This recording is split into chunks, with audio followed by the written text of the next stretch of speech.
Welcome back to my channel where we talk about all things royal, and today we'll be looking at some of Meghan Markle's unusual behaviours and her questionable and poor outfit choices during her visit to Nigeria. So her first day, she visited a school in Nigeria, and she wore a peachy pink floor-length dress.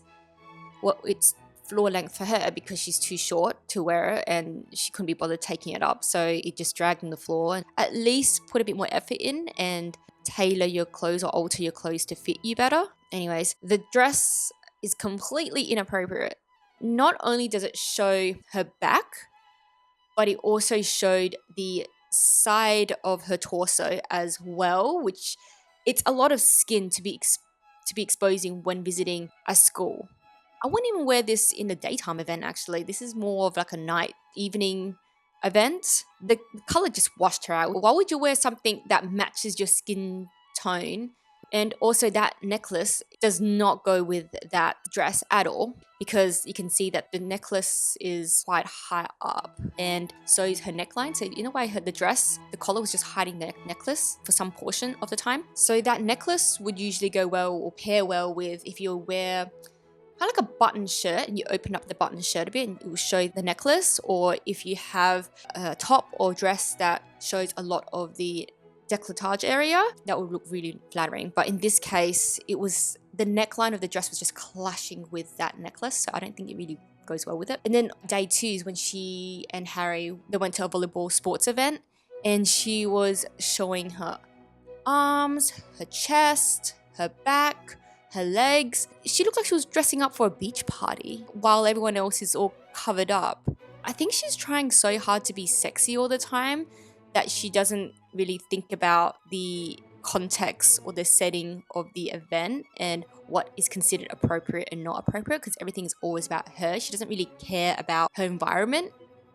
If you're going to a really conservative place, you shouldn't really be showing that much skin. But, you know, Meghan does what Meghan wants. She doesn't give a crap about anyone else. She cares about herself. She cares about looking good and trying to show as much skin as she can. I don't even know why she goes to this event anyway. She's not even interested in sports herself. She just sits there like a little princess, too scared to get her nails broken. Anyways, moving along. Her behaviour was just completely shocking. She made this whole visit all about herself because let's talk about the first behaviour. When Harry and Meghan gave that piss poor speech about mental health, I don't know how they're qualified to talk about mental health since none of them are mental health professionals. And Meghan is clearly a nutcase because she talks about how, you know, she's able to speak to Diana and communicate with her from beyond the grave. And then Harry's mental health doesn't seem stable either, but they give the most basic speech to begin with, like, oh, if you've ever gone through some tough times, just speak up. It's okay to speak up. Well, no shit, Sherlock. Bravo. I think Harry solved all the world's problem and ended world hunger. They actually think they're saving the world one speech at a time. But look how Meghan just stares into Harry's soul as he gives the speech. It's just so creepy. When she gives the speech, he looks in the direction of the crowd. Whereas when he gives the speech, she just stares at him and just watches him like a hawk. And she just turns her body away from the crowd, which I know one thing for sure is that you don't ever turn your back to the crowd. You always face the crowd. It's like she's trying to control him with her eyes. Just give that guy some space.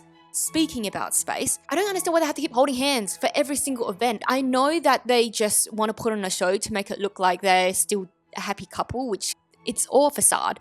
Anyone who puts this much affection in public for the cameras, you know they're just faking it. You know they're just putting on an act. They want to prove something to the world. Have a look at when Harry and Meghan were talking to some of the school students. When Meghan was talking to the students, Harry did not hold her hand. He let her do her own thing. But the moment where she finished talking to the students, and then it was Harry's turn to talk to the students, she literally held his hand and tried to pull him away. Let him talk in peace without holding his hand like some kind of child. And then what's worse is when she turned away. So he ended up just looking quite awkward because her whole body's awkwardly turned away from him while she's still holding his hand. Just let go of his hand. And then she basically whispered something to him to get him to basically hurry up and move it along. And she does this all the time. She did this last year at the Invictus game. So many times where she tries to hold Harry's hand and tries to guide him and direct him to where to go because she's bored, she's finished, and she wants to move on, and he has to follow her. He's not a little lost puppy. He can look after himself and take care of himself. Oh, I forgot to mention as well. Look how Meghan is posing. Guess who poses like that? Of course, Catherine. And so now Meghan's trying to copy Catherine as well by posing with her hand like this, because Catherine has always done that. And now Meghan's trying to do that as well. Honestly, I think this whole trip is a mess. Meghan's going in without any respect to the culture. When she was part of the royals, she had royal aides and staff to help guide her and tell her what's appropriate, what's not appropriate, and kind of aid her in understanding the cultures and whatnot. But without them, she just does whatever the hell she wants. She's like gone rogue and dresses how she wants to dress, acts how she wants to act, and it's completely disrespectful. But whatever, that's just my opinion. Tell me what you think. Anyways, bye.